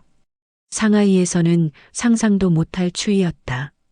하지만 북한에서는 익숙한 추위였다. 저녁이 되자 주인은 그들에게 밥을 줬다. 따뜻한 밥과 김치찌개. 수지는 한 숟가락 떠서 입에 넣었다. 준호 씨가 먹었던 맛. 그녀는 눈을 감았다. 준호의 얼굴이 떠올랐다. 그가 처음 식당에 왔던 날. 된장찌개 하나요. 그렇게 주문했던 그날. 조금만 기다려요, 준호 씨. 제가 꼭 갈게요. 밤 11시. 검은 벤이 식당 뒤편에 도착했다. 수진과 다른 3명은 차에 올라탔다. 운전사는 말이 없었다. 그냥 운전만 했다. 차는 국경을 향해 달렸다. 점점 인적이 드물어졌다. 가로등도 사라지고 오직 차 헤드라이트만이 앞을 비췄다. 1시간쯤 달렸을까? 차가 멈췄다. 운전사가 말했다. 여기서 내려요. 저 산 넘으면 강이 나와요. 혼자 가라고요? 나는 여기까지만 데려다 줘요. 거기서부터는 스스로 가야 해요. 수진과 다른 3명은 차에서 내렸다. 바람이 얼굴을 때렸다. 차가웠다. 뼛속까지 시린 추위. 저쪽으로 가요. 30분 정도 걸으면 강이 나와요. 강 건너면 러시아예요. 거기서 도로 따라가면 마을 나와요. 만약에 잡히면요? 그건 운이에요. 조심해요. 차는 돌아섰다. 테일라이트가 사라지자 사방은 어둠이었다. 하늘에는 별이 총총했다. 그리고 눈이 내리기 시작했다. 4사람은 산을 오르기 시작했다. 눈이 쌓인 길. 미끄러웠다. 수지는 몇 번이나 넘어졌다. 일어서고 또 넘어지고. 30분이 지났다. 산을 넘자 눈 아래로 강이 보였다. 두만강. 하얗게 얼어붙은 강. 저게. 수진의 숨이 턱까지 차올랐다. 강은 넓었다. 200m는 좋게 되어 보였다. 그리고 강 건너편 어둠 속에 희미한 불빛이 보였다. 러시아. 가자. 맨 앞에 있던 남자가 말했다. 4사람은 조심스럽게 강으로 내려갔다. 눈이 무릎까지 왔다. 한 발 한 발 내디딜 때마다 눈 속으로 빠졌다. 강가에 도착했다. 얼음이 두껍게 얼어 있었다. 남자가 발로 얼음을 밟아봤다. 괜찮아. 두꺼워. 건너자. 4사람은 얼음 위로 올라섰다. 바람이 거세게 불었다. 눈보라가 시야를 가렸다. 수지는 앞사람을 놓치지 않으려고 필사적으로 따라갔다. 한 발, 2발. 강 위를 걸었다. 발밑에서 얼음이 삐걱거리는 소리가 났다. 심장이 쿵쿵 뛰었다. 절반쯤 왔을까? 갑자기 불빛이 번쩍였다. 멈춰. 중국어 고함 소리. 수지는 뒤를 돌아봤다. 강가에 2명의 군인이 서 있었다. 손전등을 비추고 있었다. 뛰어. 맨 앞에 남자가 소리쳤다. 4사람은 동시에 뛰기 시작했다. 눈보라 속을, 얼음 위를 필사적으로 뛰었다. 멈춰. 총성이 울렸다. 탕. 총알이 얼음을 맞췄다. 얼음 파편이 튀었다. 수지는 비틀거렸지만 멈추지 않았다. 계속 뛰었다. 탕, 탕, 또 총성. 옆에서 누군가 비명을 질렀다. 남자 1명이 쓰러졌다. 다리를 맞은 것 같았다. 도와줘요. 하지만 아무도 멈추지 않았다. 멈추면 다 죽는다. 수지는 눈물을 흘리며 계속 뛰었다. 강 건너편이 가까워졌다. 50m, 30m, 10m. 탕. 수진의 바로 옆 얼음이 깨졌다. 차가운 물이 튀었다. 수진은 비명을 지르며 옆으로 구르듯 피했다. 그리고 마침내 발이 땅에 닿았다. 얼음이 아닌 흙. 러시아 땅이었다. 다 왔어. 3사람은 강가에서 기어 올라왔다. 뒤돌아보니 중국 쪽 군인들은 더 이상 쫓아오지 않았다. 국경선을 넘을 수 없으니까. 하지만 강 위에는 쓰러진 남자가 있었다. 피가 얼음 위로 번지고 있었다. 저 사람. 갈 수 없어. 미안해. 3사람은 고개를 숙였다. 그리고 돌아섰다. 눈보라 속으로 걸어 들어갔다. 1시간을 걸었다. 러시아 땅, 하지만 여전히 위험했다. 러시아 국경 수비대도 있으니까. 3사람은 눈 속에 몸을 숨기며 조심스럽게 이동했다. 추웠다. 손가락 감각이 없어졌다. 발도 얼어붙는 것 같았다. 저기, 불빛, 멀리 작은 마을이 보였다. 3사람은 그쪽으로 향했다. 하지만 마을 입구에서 한 사람이 말했다. 나는 여기서 갈라질게. 나는 다른 데로 가야 해. 어디로? 블라디보스토크. 거기 아는 사람 있어. 혼자 갈 거야? 응. 당신들은? 우리는 한국 대사관 찾아갈 거예요. 그래. 행운을 빌어. 남자는 다른 방향으로 걸어갔다. 어둠 속으로 사라졌다. 이제 수진과 1명의 여자만 남았다. 30대 초반으로 보이는 여자였다. 우리 같이 가요. 네. 2사람은 마을로 들어갔다. 작은 러시아 시골 마을. 집들은 모두 불이 꺼져 있었다. 한밤중이니까. 어디서 쉴까? 저기. 여자가 헛간 하나를 가리켰다. 2사람은 헛간으로 들어갔다. 건초 냄새가 났다.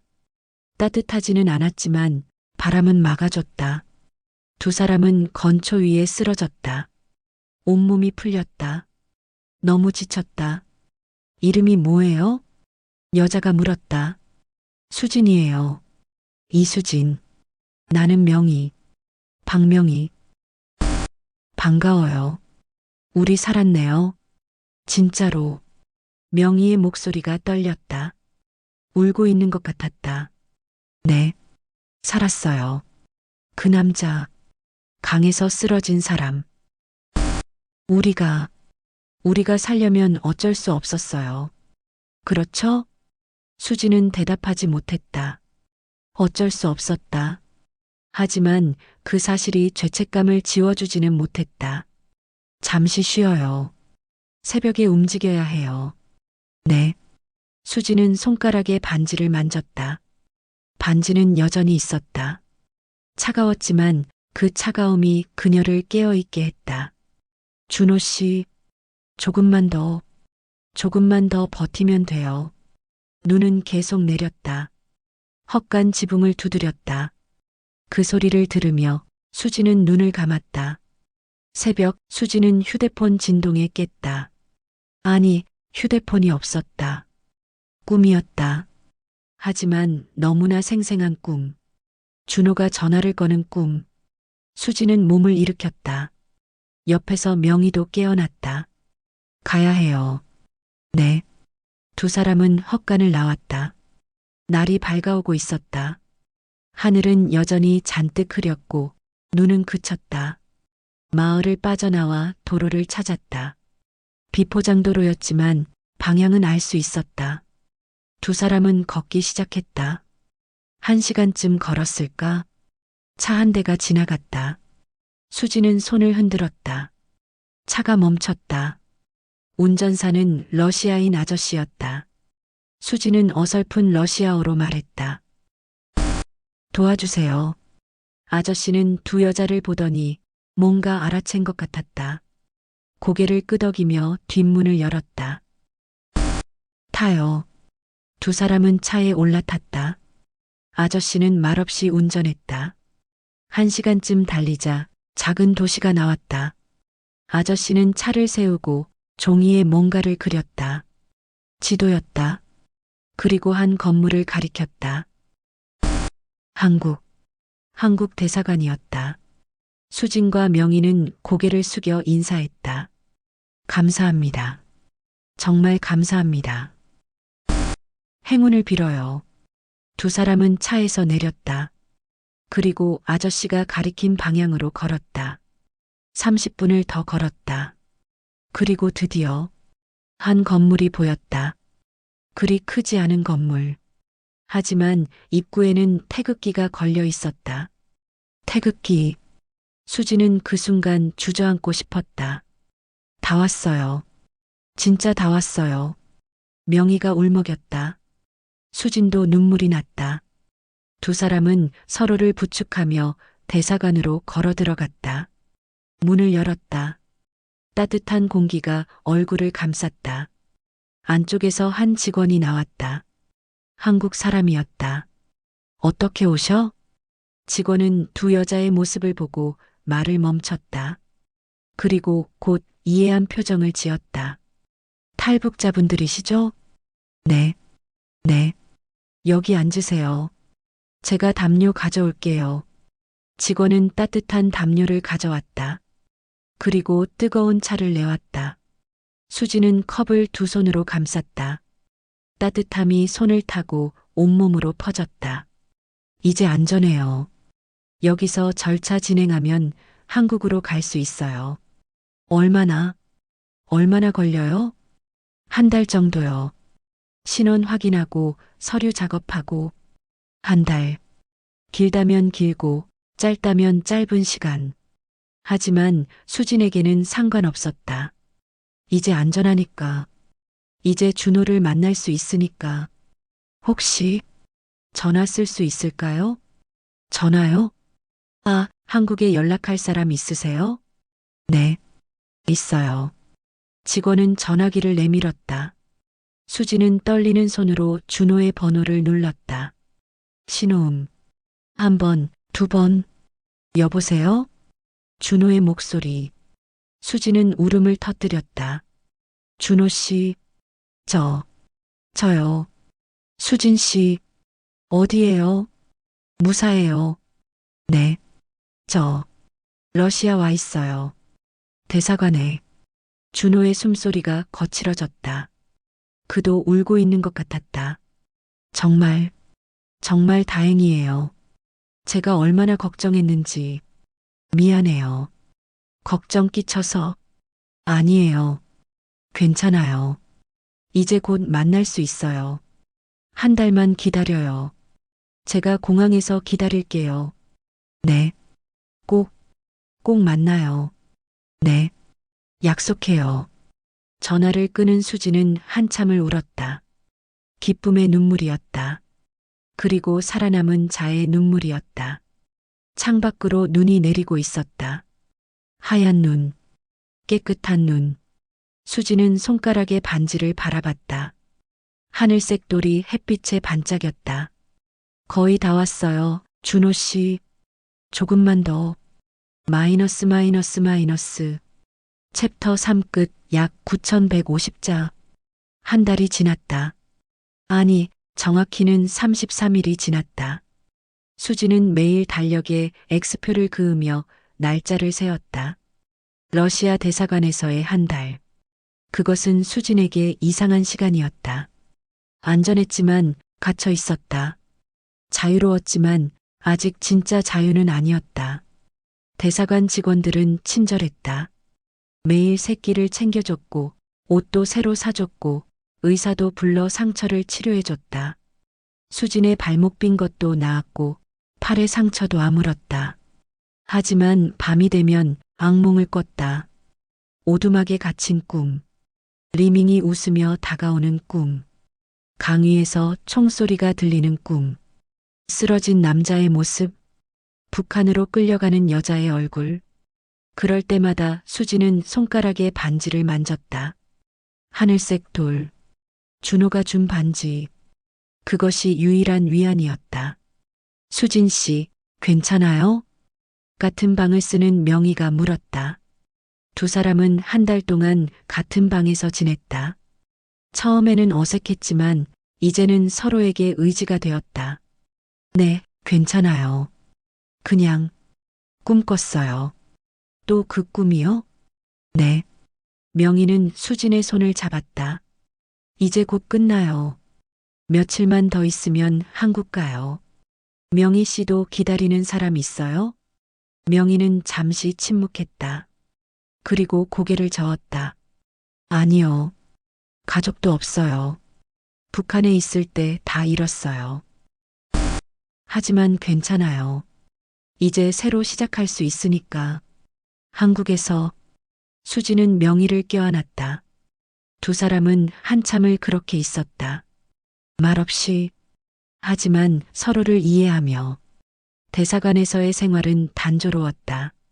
아침 7시에 일어나 아침 식사. 오전에는 한국어 공부. 대사관 직원이 가르쳐줬다. 수지는 이미 한국말을 할 줄 알았지만 남한 표현은 많이 달랐다. 괜찮아요가 아니라 괜찮습니다라고 하는 게 더 정중해요. 동무라고 하지 말고 친구라고 해요. 수령님이나 당 같은 말은 절대 쓰면 안 돼요. 수지는 열심히 배웠다. 한국에서 이상하게 보이고 싶지 않았다. 준호를 만났을 때 자연스럽게 말하고 싶었다. 오후에는 주로 쉬거나 다른 탈북자들과 이야기를 나눴다. 대사관에는 수진과 명희 외에도 5명의 탈북자가 더 있었다. 모두 다른 경로로 왔지만 같은 꿈을 가지고 있었다.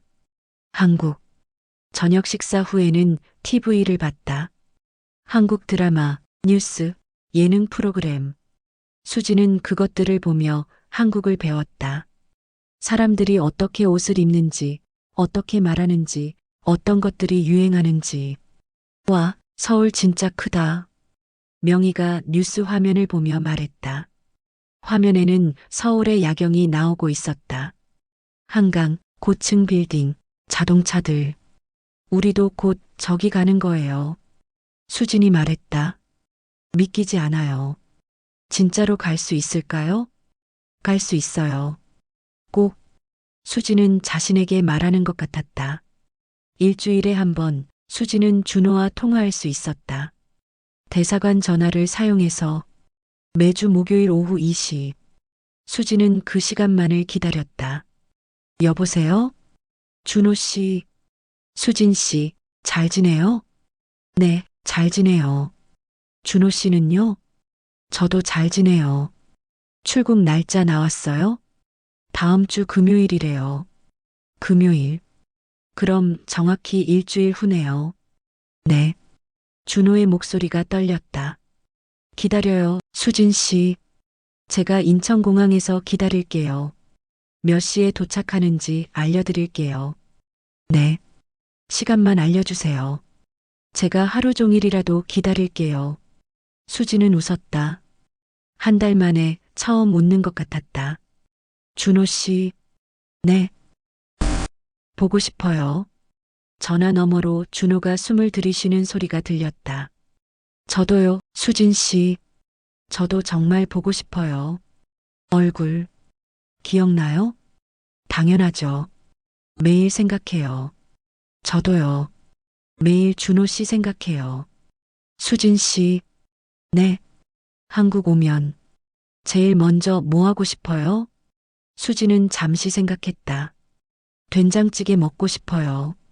준호 씨랑 같이. 준호가 웃었다. 따뜻한 웃음소리. 그럼 제가 맛있는 식당 알아둘게요. 된장찌개 제일 맛있는 곳. 아니요. 제가 해줄게요. 준호 씨한테. 수진 씨가요? 네. 제가 끓여드리고 싶어요. 고맙습니다. 그럼 기대할게요. 통화 시간은 10분. 그 10분이 너무 짧았지만 수진에게는 일주일을 버틸 힘이 되었다. 드디어 출국 전날. 대사관 직원이 수진과 명희를 불렀다. 내일 오전 10시에 공항으로 출발해요. 비행기는 낮 12시 30분 출발이고 인천공항 도착은 오후 2시예요. 현지 시간으로. 네. 여권이랑 서류 여기 있어요. 절대 잃어버리면 안 돼요. 직원은 여권을 나눠줬다. 수지는 여권을 받아들었다. 생전 처음 보는 여권. 표지에는 대한민국이라고 써 있었다. 수지는 여권을 열어봤다. 거기에는 자신의 사진과 이름이 있었다. 이수진. 국적? 대한민국. 눈물이 핑 돌았다. 제가 진짜 한국 사람이 된 거예요? 직원이 웃으며 말했다. 네. 이제 당신은 대한민국 국민이에요. 수지는 여권을 가슴에 꼭 안았다. 그날 밤 수지는 잠을 이룰 수 없었다. 내일이면 한국. 내일이면 준호. 옆에서 명희도 뒤척이고 있었다. 수진 씨, 자요? 아니요, 못 자겠어요. 저도요. 두 사람은 어둠 속에서 나란히 누워 있었다. 명희 씨, 무서워요? 뭐가요? 한국. 새로운 삶. 낯선 곳. 명희는 잠시 생각하더니 말했다. 무섭죠. 하지만 지금까지 겪은 것보다는 덜 무서워요. 그렇죠? 네. 맞아요. 우리 많이 견뎠어요. 수진 씨. 이제 행복할 자격 있어요. 수지는 명희의 손을 잡았다. 명희 씨, 한국 가서도 연락해요. 자주 만나요. 당연하죠. 우리 이제 친구잖아요. 네. 친구. 두 사람은 손을 맞잡은 채 잠이 들었다. 다음 날 아침. 수지는 일찍 일어나 짐을 챙겼다. 가방 하나. 그 안에는 대사관에서 받은 옷 몇 벌, 그리고 준호가 준 손수건. 피로 얼룩진 하늘색 손수건. 수지는 손수건을 꺼내 펼쳤다. 세탁을 했지만 핏자국은 완전히 지워지지 않았다. 하지만 그것도 기억의 일부였다. 살아남은 증거. 손가락에는 여전히 반지가 있었다. 하늘색 돌. 한 달 동안 한 번도 빼지 않았다. 오전 9시. 대사관 직원들이 모여 작별 인사를 했다. 한국 가서 잘 지내요. 힘든 일 있으면 이 번호로 전화하세요. 행복하세요. 수진과 명희, 그리고 다른 탈북자 5명은 벤에 올라탔다. 공항으로 향하는 길. 창밖으로 러시아 풍경이 지나갔다. 한 달 동안 봤던 이 도시와도 이제 작별이었다. 공항에 도착했다. 생전 처음 보는 공항. 크고 밝고 사람들로 가득했다. 대사관 직원이 체크인을 도와줬다. 수지는 여권을 내밀었다. 직원이 여권을 확인하고 탑승권을 내줬다. 이 시간 후 출발이에요. 저기 게이트로 가시면 돼요. 네, 감사합니다. 보안 검색을 통과하고 출국 심사를 받았다. 모든 게 낯설었지만 신기했다. 대기실에 앉아 수지는 창밖을 바라봤다. 활주로에 비행기들이 서 있었다. 큰 비행기들. 저거 타는 거예요? 명희가 물었다. 그런가 봐요. 무섭지 않아요? 무섭죠. 하지만 탈 거예요. 2시간이 빠르게 지나갔다. 탑승 안내 방송이 나왔다. 인천행 K953편 탑승을 시작합니다. 수지는 일어섰다. 다리가 떨렸다. 명희가 손을 잡아줬다. 같이 가요. 네. 비행기에 올랐다. 좁은 통로, 줄지어 있는 좌석. 수지는 창가 좌석에 앉았다. 명희는 옆자리에. 승무원이 다가와 안전벨트 매는 법을 알려줬다. 수지는 조심스럽게 벨트를 맸다. 비행기가 움직이기 시작했다. 활주로로 나가는 비행기. 점점 빨라졌다. 그리고 순간 몸이 뜨는 느낌. 비행기가 날아올랐다. 수지는 창밖을 봤다. 땅이 점점 멀어졌다. 건물들이 작아졌다. 구름 위로 올라갔다. 와. 수지는 처음으로 하늘을 날고 있었다. 2시간 반의 비행. 수지는 한시도 눈을 감지 못했다. 계속 창밖을 봤다. 구름, 하늘, 그리고 저 아래 보이는 바다. 기내식이 나왔다. 비빔밥이었다. 수지는 한 숟가락 떠서 먹었다. 맛있었다. 한국 음식. 곧 도착합니다. 승무원의 안내 방송. 비행기가 하강하기 시작했다. 귀가 먹먹해졌다. 수지는 침을 삼켰다. 창밖으로 땅이 보이기 시작했다. 건물들, 도로, 자동차. 한국. 비행기가 활주로에 닿았다. 덜컹. 안전하게 착륙했다. 인천국제공항에 도착했습니다. 대한민국에 오신 것을 환영합니다. 대한민국. 수진의 눈에서 눈물이 흘렀다. 비행기에서 내려 입국 심사를 받았다. 여권을 보여주고 지문을 찍고 사진을 찍었다. 입국 목적이 뭐예요? 귀국이요. 심사관이 여권을 보더니 고개를 끄덕였다. 들어오세요. 환영합니다. 도장을 쾅 찍었다. 수지는 여권을 받아들고 걸어 나갔다. 입국장. 사람들로 가득했다. 마중 나온 사람들이 이름을 적은 종이를 들고 있었다. 수지는 주변을 둘러봤다. 준호는 어디에 있을까? 그리고 보였다. 멀리 사람들 사이에서 준호가 서 있었다. 그는 종이를 들고 있었다. 이수진이라고 쓴 종이. 수진의 발이 멈췄다. 심장이 빠르게 뛰었다. 준호도 수진을 봤다. 2 사람의 눈이 마주쳤다. 준호가 달려왔다. 수진도 달려갔다. 사람들 사이를 헤치고 가방을 바닥에 내던지고 2 사람은 서로를 향해 달렸다. 그리고 마침내 준호가 수진을 껴안았다. 수진도 준호를 껴안았다. 수진 씨, 준호 씨. 2 사람은 한참을 그렇게 서 있었다. 공항 한가운데서, 사람들이 지나가는 곳에서.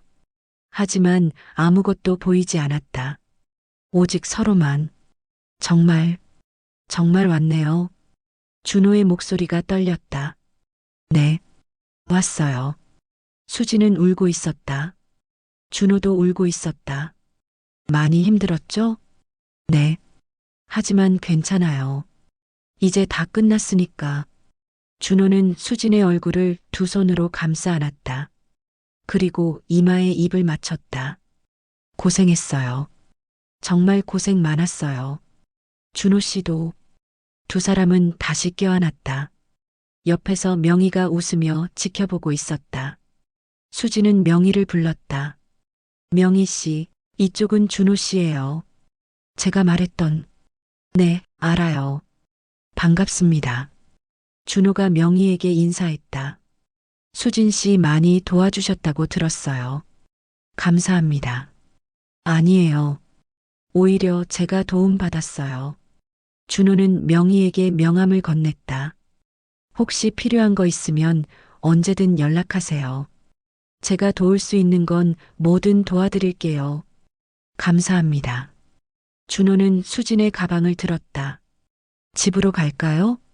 집이요? 네. 제가 준비해뒀어요. 수진 씨 살 꽃. 정말요? 네. 작지만 괜찮을 거예요. 수진은 고개를 끄덕였다. 세 사람은 공항을 빠져나갔다. 밖은 추웠다. 하지만 상쾌한 추위였다. 차 저기 있어요. 준호의 차는 주차장에 있었다. 작은 차였지만 깨끗했다. 명희를 먼저 데려다 주기로 했다. 명희가 머물 곳은 정부에서 제공하는 임시 거처였다. 여기에요. 차가 멈췄다. 명희가 내렸다. 수진 씨, 연락해요. 네, 꼭요. 이번 주에 전화할게요. 네. 행복하세요. 명희 씨도요. 명희가 손을 흔들며 들어갔다. 이제 차 안에는 수진과 준호만 남았다. 집까지는 30분 정도 걸려요. 네. 차가 출발했다. 창밖으로 서울의 풍경이 지나갔다. 고층 빌딩, 넓은 도로, 많은 사람들. 여기가 서울이에요? 네. 인천에서 서울로 가는 중이에요. 크네요. 처음에는 헷갈릴 거예요. 하지만 금방 적응할 수 있어요. 수지는 창밖을 계속 봤다. 모든 게 신기했다.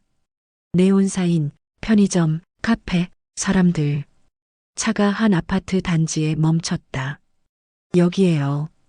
여기가 제가 살 곳이에요? 네. 작지만 괜찮아요. 엘리베이터를 타고 5층에 올라갔다. 준호가 문을 열었다. 들어오세요. 수진이 들어갔다. 작은 원룸이었다. 하지만 깨끗했고 따뜻했다. 거실 겸 침실, 작은 부엌, 화장실. 여기가 제 집이에요? 네. 마음에 들어요? 수지는 주변을 둘러봤다. 창문으로 햇빛이 들어왔다. 창문. 2년 만에 보는 창문. 좋아요. 정말 좋아요. 수지는 창가로 가서 밖을 내다봤다. 아래로 거리가 보였다. 사람들이 걸어 다니고 차들이 지나가고. 준호 씨, 네. 감사해요. 정말, 정말 감사해요. 준호가 다가와 수진의 어깨에 손을 올렸다. 천만에요. 수진 씨가 여기까지 온 거예요. 제가 한 건 별로 없어요. 아니에요. 준호 씨가 없었으면 저는. 수진은 말을 잇지 못했다. 준호가 수진을 안아줬다. 이제 괜찮아요. 안전해요. 여기는. 두 사람은 한참을 그렇게 서 있었다. 준호 씨, 네. 약속했잖아요. 된장찌개 끓여드린다고. 준호가 웃었다. 지금요? 네. 지금. 재료 있어요? 냉장고에 다 준비해뒀어요. 수지는 부엌으로 갔다. 냉장고를 열었다. 된장, 두부, 애호박, 파, 고춧가루. 모두 있었다. 수지는 앞치마를 두르고 요리를 시작했다. 물을 끓이고 된장을 풀고 두부를 넣고 애호박을 썰어 넣었다. 준호는 식탁에 앉아 수진을 바라봤다. 수진이 요리하는 모습, 그것만으로도 행복했다. 다 됐어요. 수진이 뚝배기에 찌개를 담아 테이블에 놓았다. 김이 모락모락 올라왔다. 맛있어 보여요. 먹어봐요. 준호는 숟가락을 들어 한 입 떴다. 뜨거운 국물이 입안에 퍼졌다. 어때요? 준호는 눈을 감았다. 그리고 말했다. 최고예요. 세상에서 제일 맛있어요. 수진이 웃었다. 환하게. 거짓말. 진짜예요. 두 사람은 마주 앉아 밥을 먹었다. 따뜻한 밥, 따뜻한 찌개. 평범한 식사. 하지만 수진에게는 꿈 같은 순간이었다. 식사를 마치고 설거지를 하고 두 사람은 소파에 앉았다. 수진 씨, 네. 준호는 주머니에서 작은 상자를 꺼냈다. 수진이 본 적 있는 상자. 반지 상자. 기억나요? 네. 물론이죠. 준호는 상자를 열었다. 그 안에는 또 다른 반지가 있었다. 수진의 손가락에 있는 것과 똑같은 디자인. 하지만 조금 더 컸다. 이건 제 거예요. 수진 씨 반지랑 커플링이에요. 준호는 반지를 자신의 손가락에 끼웠다. 그리고 수진의 손을 잡았다. 약속했잖아요. 다시 만나면 이 반지를 다시 묶어준다고. 평범한 하루 속에서 수진의 눈에서 눈물이 흘렀다. 지금이 그 평범한 하루예요? 네. 지금부터요. 매일. 준호는 수진의 손에 있는 반지를 빼서 다시 끼워줬다. 천천히, 조심스럽게. 이제 이 반지는 새로운 시작이에요. 힘든 기억이 아니라 행복한 기억. 수진은 울었다. 하지만 슬픈 눈물이 아니었다. 기쁜 눈물, 살아있다는 눈물, 사랑받는다는 눈물. 수진 씨, 네, 사랑해요. 저도 사랑해요. 준호 씨. 준호가 수진의 볼에 입을 맞췄다. 수진도 준호의 뺨에 입을 맞췄다. 두 사람은 껴안았다. 오래, 창밖으로 해가 지고 있었다. 서울의 저녁 노을, 오렌지빛 하늘. 수진은 창밖을 바라봤다. 어머니, 저 살아있어요. 자유롭게 살아있어요. 행복해요. 그리고 그녀는 생각했다. 오두막에 두고 온 그 여자를, 강 위에서 쓰러진 남자를, 북한으로 끌려간 사람들을. 미안해요. 그리고 감사해요. 제가 당신들 목까지 살게요. 행복하게. 준호가 수진의 손을 꼭 잡았다. 뭐 생각해요? 그냥 감사하다고 생각했어요. 누구한테요? 모두에게요. 저를 여기까지 오게 해준 모든 사람들. 준호는 고개를 끄덕였다. 앞으로 어떻게 살고 싶어요? 수지는 잠시 생각했다. 평범하게요. 아침에 일어나서 밥 먹고 일하고 저녁에 집에 돌아오고 그런 평범한 삶. 그게 수진 씨의 꿈이에요? 네. 평범함이 제 꿈이에요. 준호가 웃었다. 그럼 그 평범한 삶. 저랑 같이 살아줄래요? 수지는 준호를 봤다. 그의 눈은 진지했다. 준호 씨, 너무 빠른가요? 하지만 저는 수진 씨 없는 삶은 생각할 수 없어요. 수지는 준호의 손을 꼭 잡았다. 저도요. 같이 살아요. 평범하게, 행복하게. 정말요? 네, 정말요. 준호가 수진을 들어 올려 빙글 돌렸다. 수진은 웃었다. 크게, 자유롭게. 두 사람은 다시 소파에 앉았다. TV를 켰다. 한국 드라마가 나오고 있었다. 이거 재밌어요. 같이 볼래요? 네. 두 사람은 나란히 앉아 TV를 봤다. 준호의 어깨에 수진이 머리를 기댔다. 준호는 수진의 어깨를 안았다. 밖에서는 서울의 밤이 깊어가고 있었다. 수많은 불빛, 수많은 사람들, 수많은 이야기. 그리고 그 속에서 수진과 준호의 이야기가 시작되고 있었다. 새로운 이야기. 평범하지만 특별한 이야기. 사랑의 이야기. 수진은 손가락에 반지를 만졌다. 하늘색 돌이 불빛에 반짝였다. 끝이 아니야. 시작이야. 진짜 삶의 시작. 그리고 수진은 준호의 손을 꼭 잡았다. 마이너스 마이너스 마이너스. 에필로그. 1년 후. 수진은 작은 식당을 열었다. 고향의 맛이라는 이름의 북한 음식 전문점. 된장찌개, 김치찌개, 감자국. 북한에서 먹던 그 맛. 손님들이 하나둘 찾아왔다. 탈북자들, 그리고 그들을 돕고 싶은 사람들. 명희도 자주 왔다. 그녀는 이제 대학생이 되어 있었다. 정부 지원으로 공부하고 있었다. 수진 언니, 오늘 시험 잘 봤어요. 그래. 축하해. 오늘은 내가 쏠게. 준호도 매일 왔다. 퇴근 후면 어김없이 식당으로. 오늘 뭐 먹을까요? 된장찌개요. 항상. 수지는 웃으며 부엌으로 들어갔다. 어느 날 한 손님이 식당에 들어왔다. 60대 할머니였다. 어서 오세요. 할머니는 주변을 둘러보더니 수진에게 물었다. 여기 북한 음식 파는 곳이라고 들었는데. 네, 맞아요. 주인이 탈북자세요? 네. 할머니의 눈에서 눈물이 흘렀다. 혹시 훈춘에서 오셨나요? 수지는 깜짝 놀랐다. 네, 맞는데. 어떻게, 왕씨 할머니, 아세요? 수진의 심장이 뛰었다. 네, 아는데요. 그분이, 할머니가 울었다. 제 동생이에요. 20년 만에 연락이 왔어요. 그리고 당신 얘기를 했어요. 무사히 한국 갔냐고, 찾아보라고. 수진도 눈물이 났다. 할머니, 잘 계세요? 네, 건강하세요. 그리고 당신한테 이거 전하래요.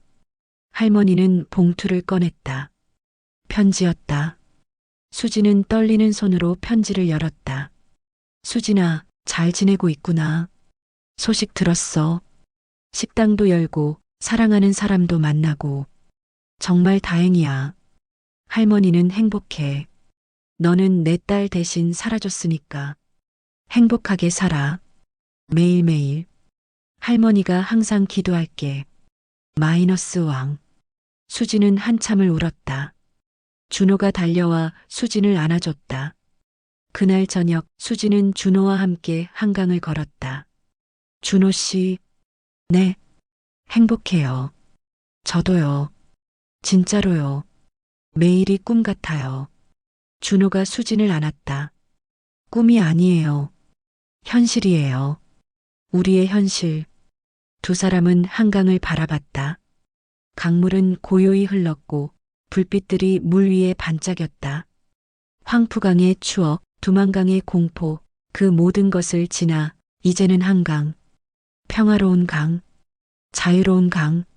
수지는 손가락에 반지를 만졌다. 하늘색 돌. 이제는 슬픔의 상징이 아니라 희망의 상징. 준호 씨, 네, 사랑해요. 저도 사랑해요, 수진 씨. 두 사람은 손을 맞잡고 걸었다. 한강변을, 서울의 밤을, 평범한 하루를. 그리고 그들의 이야기는 계속된다. 매일 조금씩 행복하게.